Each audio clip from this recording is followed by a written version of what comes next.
Que nos invités ont témoigné sur notre plateau. Ils ont rejoint donc la grande famille de toute une histoire. Chaque jour, cette famille grandit et c'est tout naturellement que nous allons lui donner des nouvelles de celles et ceux qui vous ont émus, surpris, amusés. Aujourd'hui, c'est Sabrina et Monique qui vont nous raconter ce qu'elles sont devenues. Sabrina et Monique, bonjour, merci d'avoir accepté notre invitation. Comme nos téléspectateurs, bien sûr, je suis curieuse de savoir à quoi ressemble votre quotidien aujourd'hui. Sabrina, c'est une longue histoire qui vous unit à nous et à Jean-Luc Delarue en particulier. Dans quelles circonstances l'avez-vous rencontré, Jean-Luc? Alors c'était en 98 et à l'époque je venais parler de la maladie dont je suis atteinte, la mucoviscidose. Et donc voilà, donc j'avais expliqué un petit peu la lourdeur de mon quotidien et tout ce qu'impliquait cette maladie. Et en fait, on va dire en phrase de fin, je criais haut et fort mon désir et mon rêve de devenir maman. Alors 10 ans plus tard, vous aviez tenu à revenir sur ce plateau, celui de toute une histoire, cette fois-ci. Pour quelle raison? Toujours avec Jean-Luc, j'imagine? Eh bien pour annoncer que depuis 4 ans, j'avais eu un petit garçon. Et voilà, et donc pour montrer un petit peu que c'était possible, que j'avais réalisé mon rêve. Et aussi parce qu'entre-temps, j'étais passée par une situation très compliquée. Et en fait, quand je suis revenue sur le plateau, je venais d'être greffée des poumons depuis 2 mois. Donc j'étais encore toute gonflée, avec ma cortisone, et surtout dans une période un petit peu d'incertitude de savoir si ma greffe allait fonctionner ou pas. Des 2 poumons? Les 2 poumons, voilà. Parce que la mucoviscidose, c'est une maladie qui affecte les poumons. Voilà, progressivement, on perd la possibilité de respirer normalement. Exactement. Je respirais très mal avant ma greffe. J'avais des machines, un respirateur artificiel. Je pesais 36 kilos. Voilà, j'étais très très diminuée physiquement. Et donc la greffe pulmonaire, c'est aujourd'hui la seule, on va dire, option pour pouvoir... C'est pas possible dans tous les cas, manifestement? C'est pas possible dans tous les cas, si, à condition de tenir le moment de l'attente, parce qu'on ne peut pas être inscrit trop tôt sur les attentes, déjà parce que la greffe reste un geste incertain, et parce qu'il n'y a pas beaucoup de donneurs, enfin il n'y a pas assez encore aujourd'hui, même si les choses ont évolué. Alors apparemment, vous avez l'air en forme et on s'en réjouit. Votre fils est la preuve vivante de votre victoire sur la mucoviscidose. Le voir grandir, c'est votre moteur. Et avant de découvrir où vous en êtes aujourd'hui, on va revenir sur votre parcours hors du commun.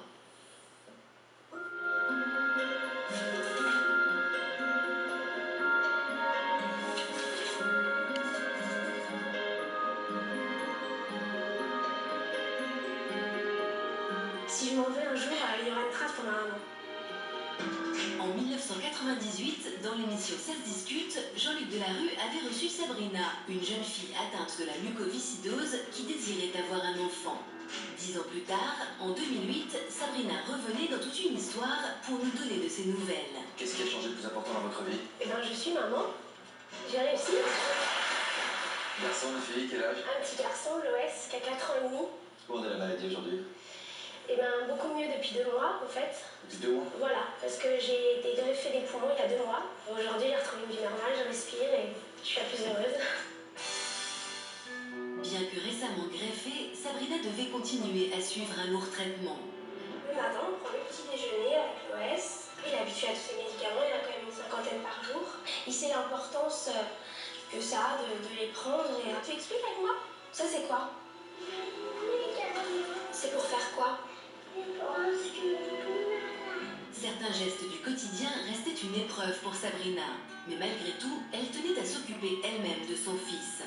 C'est la maladie qui m'empêche de le porter et qui me prive de force physique. Donc il essaye de faire le maximum de choses tout seul. La mère de Sabrina ainsi que son ex-compagnon étaient venus dans le public pour la soutenir. Et son fils, Loès, l'avait rejoint sur le plateau à la fin de l'émission. Tu as quel âge, Loès? Tu es bien là? Bon, c'est ça important. Il vous pose des questions, Loès? Il y a des choses qu'il veut savoir? Il pose des questions quand il y a quelqu'un qui intervient sur moi, une infirmière ou qu'est-ce que tu fais à maman? Et puis là, depuis que je suis revenue, c'est maman, t'as plus de tuyaux. Bah oui. Là, c'est une nouvelle vie. Là, c'est une toute nouvelle vie, c'est autre chose, et je peux jouer avec mon fils.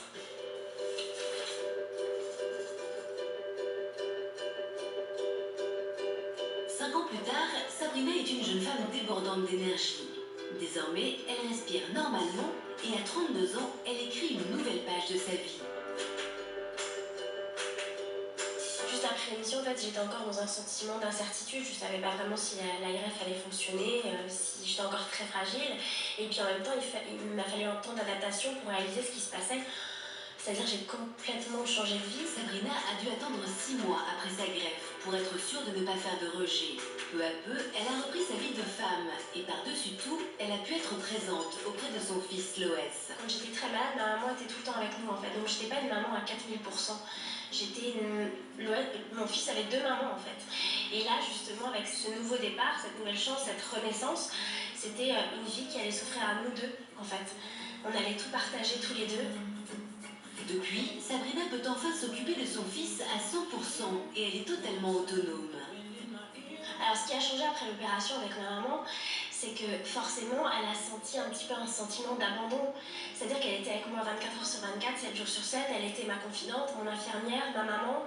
Elle s'occupait de tout, elle s'occupait de mon fils. Du jour au lendemain, elle s'est retrouvée avec une fille qui a voulu vivre sa vie tout simplement, donc en pleine liberté. Moi on m'arrêtait plus, voilà, j'avais qu'une envie, c'était de vadrouiller partout. Aujourd'hui je peux réenvisager l'avenir beaucoup plus facilement, c'est-à-dire que je vais bien, j'ai toutes les conditions physiques, il n'y a pas de contre-indication vraiment médicale et je me sens bien, donc forcément moi qui ai cette soif de vivre, je regarde uniquement vers l'avenir et je regarde pas derrière.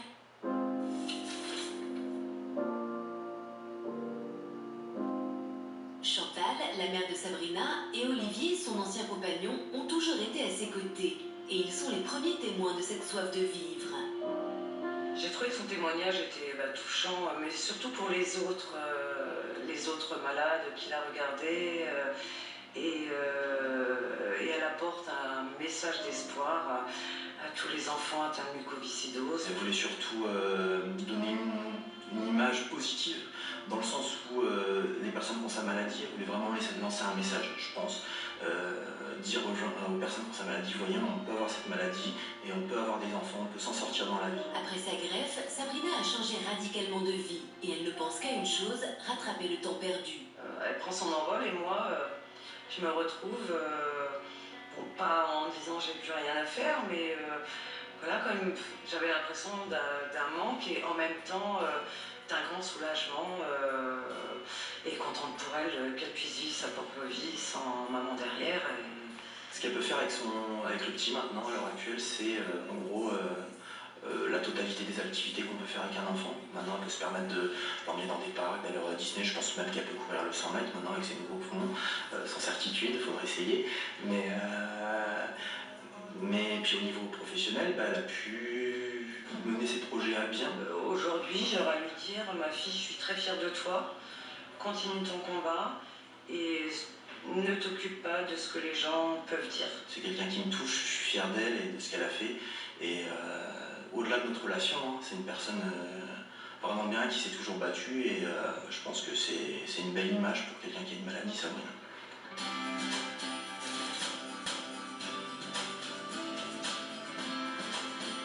Depuis qu'elle a été greffée, Sabrina a réalisé un autre rêve, celui de pouvoir chanter. Aujourd'hui, la jeune femme participe à l'enregistrement d'un single au profit d'une association. Salut Géraldine. Tu vas bien? Ça va et toi? Très bien. Ouais? Vas-y, rentre. Merci. Super, merci. L'idée de ce single, en fait, il est venu pour venir en aide à une association qui se situe en Bretagne, là où il n'y a pas beaucoup d'actions. Que je le mette de peu avant? Ouais, s'il te plaît. Voilà. Pour qu'ils puissent par la suite organiser des manifestations et récolter des fonds pour leur association. Elle est faite de peine, mais la joie se fait reine. On sait bien que le cœur est meilleur. La vie est un combat, quand chaque jour je vois tes yeux de braise. Bravo! Quelle mémoire! Ah ben merci, c'est impeccable. Eh ben écoute, tant mieux. Bon. J'espère que personne n'aura une otite après ça, ma foi. Mais non, t'inquiète, je vais arranger tout ça, y a aucun souci. Aujourd'hui, Sabrina est une maman comblée. Sa relation avec son fils Loès est plus que fusionnelle et elle peut désormais tout partager avec lui. Ouais, ça va? On y va? Oui. Allez. Bonjour Sabrina. Bonjour.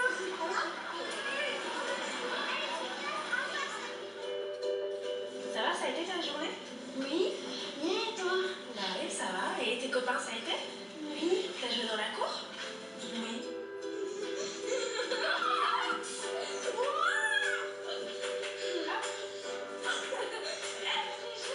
Ah mais ça fait longtemps, mon Dieu. Tu connais? Mais si, c'est Timothée. Non, Vas-y. je connais la maladie de ma maman et je sais que c'est la mucoviscidose. Et avant, je le vivais un tout petit peu mal quand elle avait ses machines, mais maintenant, je le vis un petit peu mieux, enfin beaucoup mieux même, puisque elle a plus ses machines. Juste à 19h et à 7h, elle doit prendre ses médicaments, mais sinon, ça va. Sinon, on peut jouer, on peut faire plein de choses qu'on ne pouvait pas faire avant. On va au parc, on va à la piscine, à la mer, on va en vacances. Et j'aime bien passer du temps avec elle, puisqu'avant on ne pouvait pas, alors c'est comme du temps rattrapé. Bah, quand je le vois épanoui comme ça, à s'amuser, à montrer qu'il a beaucoup de joie de vivre, ben, je me dis que finalement je ne me suis pas trompée. On a plein de belles choses à vivre ensemble et voir son sourire et sa joie de vivre, pour moi, c'est la plus belle des récompenses. Sinon, qu'est-ce que tu as envie de manger ce soir? Je sais pas moi. Tout sauf des légumes. Comment ça? Les légumes, c'est très bon pour la santé. Et ma santé, elle est déjà très bonne.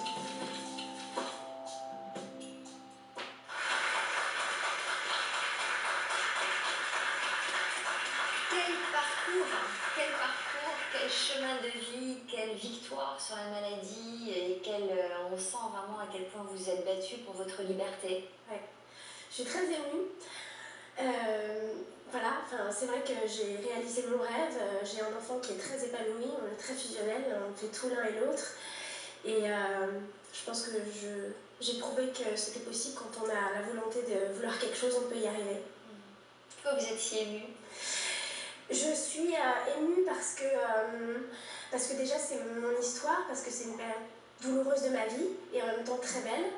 Et puis je pense que de revoir Jean-Luc aussi, ça m'émeut beaucoup parce que c'était un homme que j'aimais beaucoup et que le jour où je suis revenue sur le plateau de Toute une histoire, je me rappellerai toujours d'un geste qu'il avait eu envers moi en fait. Il m'avait embrassée sur le front et par ce baiser on sentait un petit peu la fierté et le sentiment qu'il pouvait en l'espace d'une seconde ressentir à travers mon histoire et tout le chemin parcouru depuis 10 ans. Et ce baiser vous a porté? Ce baiser m'a porté, m'a confirmé aussi par un regard extérieur que voilà, j'avais réussi certaines choses. C'était la concrétisation et voilà. Et comment? Et oui. Alors, quel souvenir vous gardez donc de ce passage à Toute une histoire? C'était il y a 5 ans? C'était il y a 5 ans. Et donc c'était juste après la greffe, vous me disiez en regardant les images que vous étiez encore un peu gonflée par les médicaments? C'est ça, j'étais très gonflée. Je vivais en fait une renaissance. C'est-à-dire que je venais de passer d'une période de ma vie attachée à des machines, scotchée à mon téléphone, à attendre ce fameux appel pour recevoir mes poumons. Et alors, juste qu'on comprenne bien, quand même, vous disiez tout à l'heure qu'il faut attendre un certain âge avant que cette greffe vous soit proposée? Non, c'est pas un certain âge, c'est-à-dire qu'on est obligé d'attendre, malheureusement, de mettre quelqu'un sur une liste d'attente quand ses jours sont en danger. Déjà parce que la greffe reste un geste incertain et qu'aujourd'hui en France, il n'y a pas assez de donneurs. Voilà. Et donc vos jours, vous étiez en danger? Ah oui, tout à fait. Oui, moi j'ai attendu 11 mois. C'est-à-dire qu'on doit attendre le dernier moment. Exactement. Quitte à prendre le risque que vous décédiez de votre maladie avant de pouvoir être opéré. Tout à fait. C'est ça en fait C'est l'histoire. ça. J'ai attendu 11 mois et le jour où j'ai eu cet appel, très sincèrement, il me restait une semaine à vivre, pas plus. Parce que je pense à tous les malades qui écoutent votre témoignage et qui espèrent probablement, qui sont en attente. Et voilà. Donc, alors vous êtes la preuve évidemment que la greffe, ça marche, ouais, et ça que vous pouvez tout faire aujourd'hui? Alors je peux presque tout faire, mais j'ai une hygiène de vie quand même à conserver. Et puis j'ai quand même des médicaments, quand même. J'ai des anti-rejets. On va faire de rejet, c'est ça? Voilà, j'ai des anti-rejets à des heures très strictes. J'ai quand même une 50aine de médicaments parce que, encore une fois, la greffe pulmonaire ne guérit pas de la mucoviscidose. Donc j'ai encore la maladie, sauf que j'ai des poumons qui sont propres. C'est-à-dire que la maladie va à nouveau attaquer ces poumons-là? Si je ne fais pas de rejet, pour l'instant, il n'y a pas de risque. C'est dans, on va dire, peut-être la continuité des choses, mais le plus tard possible. Et vous êtes obligé d'avoir des activités physiques pour faire travailler vos poumons ou au contraire? Non, je ne suis pas obligée, mais je pense que maintenant que je peux faire du sport, j'en profite. On m'a donné le plus beau cadeau, un des plus beaux cadeaux de la vie, une renaissance. Donc j'ai envie de faire honneur et continuer quelque part la vie de mon donneur. Le lien qui vous unit à votre fils, vous attendiez tellement cette joie de pouvoir être maman. J'imagine que vous vivez ce bonheur au quotidien, de tous les instants. Voilà, on est très fusionnels l'un et l'autre, on partage tout. Et voilà, c'est mon bébé, j'ai besoin qu'il soit avec moi tout le temps, sa présence me Vous veillez rassure. peut-être à ne pas l'être trop.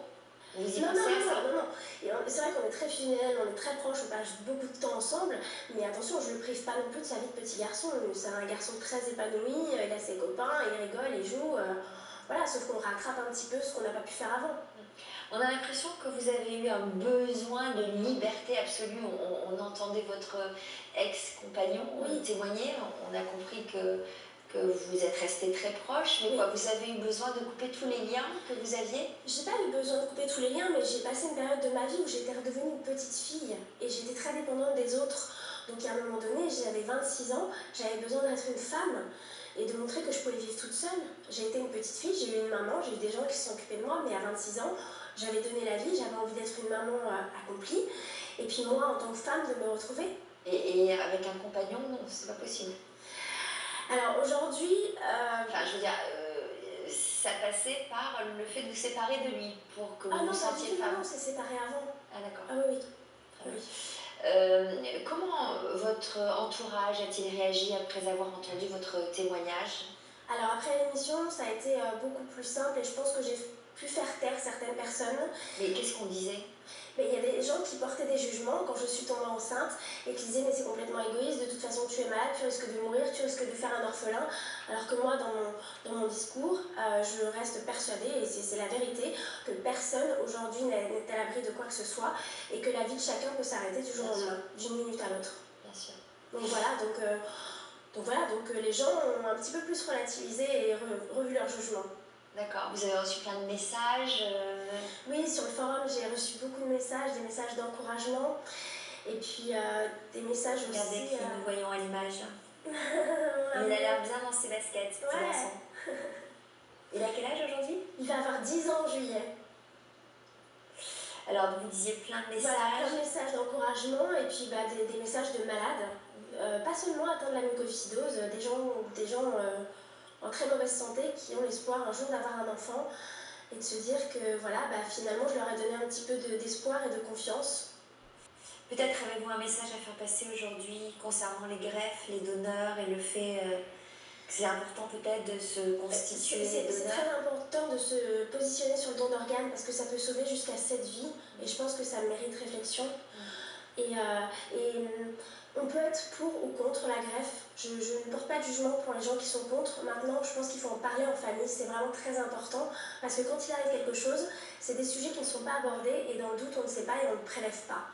Et je pense qu'il n'y a pas besoin de se réunir en ayant des larmes plein les yeux en disant voilà, si tu meurs, qu'est-ce qui va se passer? On peut amener le sujet très rapidement. Comme quand on dit si je pars, je veux des roses, je veux des tulipes, voilà, c'est la même chose. Il y a juste à le glisser en une phrase. Vous en êtes tout sur le plan sentimental aujourd'hui? Alors, sur le plan sentimental, c'est très difficile pour moi de me réengager parce que j'ai 32 ans et parce que les hommes de mon âge ont ce désir d'enfant. Et je ne suis pas sûre de vouloir d'être prête à prendre un deuxième risque parce que c'est encore un autre problème. Si, parce que... Non, mais vous pouvez très bien rencontrer un homme plus âgé qui a déjà des enfants. Oui, c'est vrai, mais pour l'instant, ça n'est pas arrivé.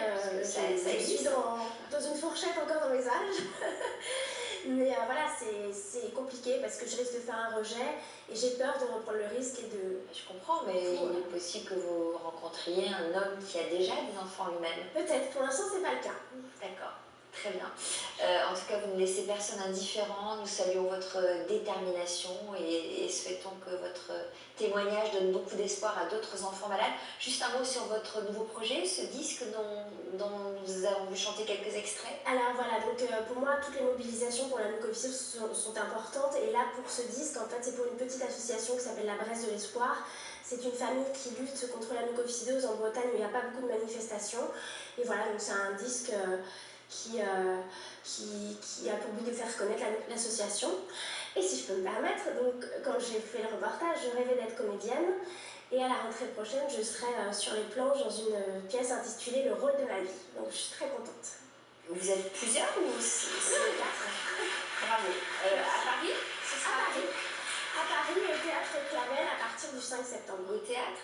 Au Théâtre Clavel. Très bien. Si vous voulez venir, c'est avec grand plaisir. Avec plaisir, j'espère que j'aurai l'occasion de vous recevoir dans mon émission du matin aussi. Et ben, C'est avec grand plaisir. Qui est la marraine de votre pièce, votre marraine de théâtre? C'est Dominique Lavanant. Pas mal. Alors, l'auteur de ma pièce s'appelle Erwan Schubert, mais celle qui m'a motivée à aller jusqu'au bout de mon rêve d'être comédienne, d'exercer ce métier, c'est Dominique Lavanant. D'accord. Bravo. Merci. Bravo en tout cas. Je vous souhaite plein de succès. Monique, j'avais eu le plaisir de